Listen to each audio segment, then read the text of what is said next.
विधानसभा चुनाव में महायुति के लिए गेम चेंजर साबित हुई। लाडली बहन योजना को लेकर के एक बार फिर से महाविकास अघाड़ी महाराष्ट्र में महायुति पर हमला बोल रही है।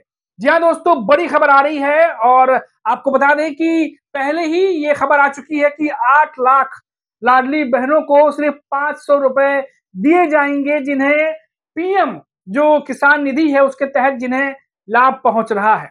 और अब इस मामले पर शरद पवार की एनसीपी ने मोर्चा खोल दिया है। क्या है पूरी जानकारी, क्या है पूरी खबर, आपको डिटेल से बताना शुरू करते हैं। नमस्कार दोस्तों, मेरा नाम है मनीष कुमार सिंह और आप देख रहे हैं 4PM महाराष्ट्र। दोस्तों, सबसे पहले आपको बताते हैं कि कैसे जो महायुति के नेता हैं, जो पहले ये दावा कर रहे थे कि हमारी सरकार आ जाएगी, तो अभी तो सिर्फ 1500 रुपए दे रहे हैं लाडली बहनों को, उसके बाद इसे बढ़ाकर 2100 रुपए हम कर देंगे। 2100 रुपए करना तो दूर, कई सारी लाडली बहनों पे जांच बिठा दिया गया कि वो कैटेगरी में आते हैं कि नहीं आते हैं, और बहुत सारी कैटेगरी के नियम बना दिए गए और उन नियमों के तहत कई सारे लाडली बहनों के नाम जो है वो बाहर कर दिए गए।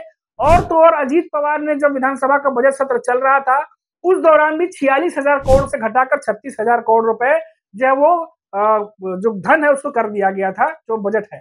अब खबर यह है कि महायुति सरकार चाहती है, क्योंकि बोझ जो है वो बढ़ता जा रहा है महाराष्ट्र पर लोन का, तो कैसे भी करके उसको मेंटेन किया जाए ताकि जो बाकी विकास कार्य हैं वो भी हों। अब ऐसे में देखिए दोस्तों, जब इतना तक हुआ तब तक लगातार बयानबाजी चल रही थी, लेकिन जैसे ही ये खबर आई कि अब 8 लाख लाडली बहनों को भी 500 रुपए ही दिए जाएंगे, उसके बाद अब शरद पवार की एनसीपी ने मोर्चा खोल दिया है।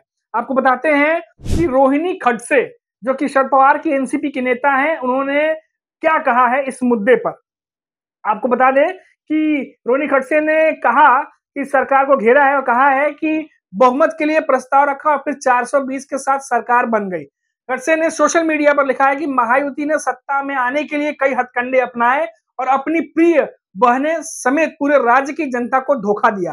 वे सत्ता के मद में इतने मदहोश हैं कि पुलिस के जरिए जनता की आवाज दबाने की कोशिश कर रहे हैं, लेकिन हम उनसे भीख नहीं मांगेंगे, बल्कि कानूनी तरीकों से 420 सरकार के खिलाफ लड़ेंगे। रोहिणी खडसे पूर्व बीजेपी नेता एकनाथ खडसे की बेटी हैं।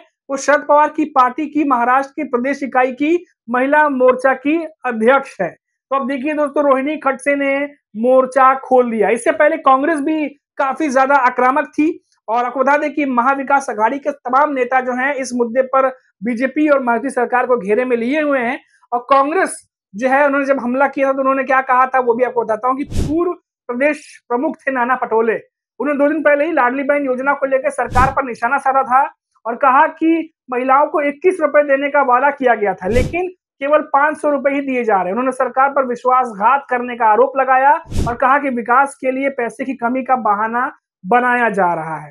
तो ये दोस्तों अब तूल पकड़ता जा रहा है धीरे धीरे मामला, क्योंकि पहले भी हमने आपको बताया था कि लाडली बहन योजना को लेकर के जिस तरीके से महायुति के नेता कम बात करना चाह रहे हैं, क्योंकि उन्हें पता है कि जितना ज्यादा बोलेंगे उतना ज्यादा और ज्यादा फजीहत बढ़ेगी। आपको बता दें कि सरकार की तरफ से क्या कहा जा रहा है कि क्या रणनीति हो सकती है। जैसे सरकार ने अपने ऊपर से वित्तीय भार घटाने के लिए महाराष्ट्र में 8 लाख लाडली बहनों को सिर्फ 500 रुपए देने का फैसला किया। ये लाडली बहनें पीएम किसान योजना की लाभार्थी हैं, इसीलिए उनको 1000 रुपए काटे जाने की तैयारी की जा रही है। सरकार इससे बताया जा रहा है कम से कम 80 से 82 करोड़ रुपए के आसपास जो है वो बचत होगी। और इस मुद्दे को लेकर के अब विपक्ष जो है वो महायुति पर चढ़ाई कर रहा है, क्योंकि ऐसा मुद्दा है जिसने महायुति को सरकार बनाने में सबसे ज्यादा मदद की। यानी आप सोचिए कि कितने भारी मात्रा में लोगों को फायदा पहुंचा था उस दौरान जब लाडली बहन योजना की किस्तें बांटी जा रही थी, जिसकी वजह से धड़ाधड़ वोट पड़े और बीजेपी के नेता ये कहते नजर आए कि उन्हें भी जो मालूम नहीं था कि इतनी बड़ी जीत हासिल होगी।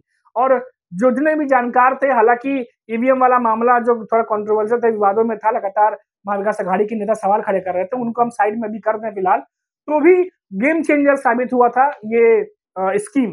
तो तमाम जानकार भी ये कह रहे थे कि लाडली बहन योजना के द्वारा ही तो तमाम चीजें की गई थी महायुति सरकार की तरफ से, वो गेम चेंजर साबित हुई। नहीं तो लोकसभा चुनाव में जो हाल हुआ था महायुति का, वो विधानसभा चुनाव में भी हो सकता था। तो मध्य प्रदेश से सीख लेते हुए महाराष्ट्र में भी किया गया। लेकिन जब से चुनाव जीत करके महायुति सरकार में आई है, तब से लाडली बहन योजना के तहत जो भी खबरें आ रही हैं, वो लाडली बहन योजना के लाभार्थियों के लिए बिल्कुल भी अच्छी नहीं है। पहले कैटेगरी का नाम देकर के कहा गया कि ये तरीके से जो इसमें फिट नहीं होते हैं, जो कैटेगरी में सेट नहीं होते, उनका नाम बाहर कर दिया गया।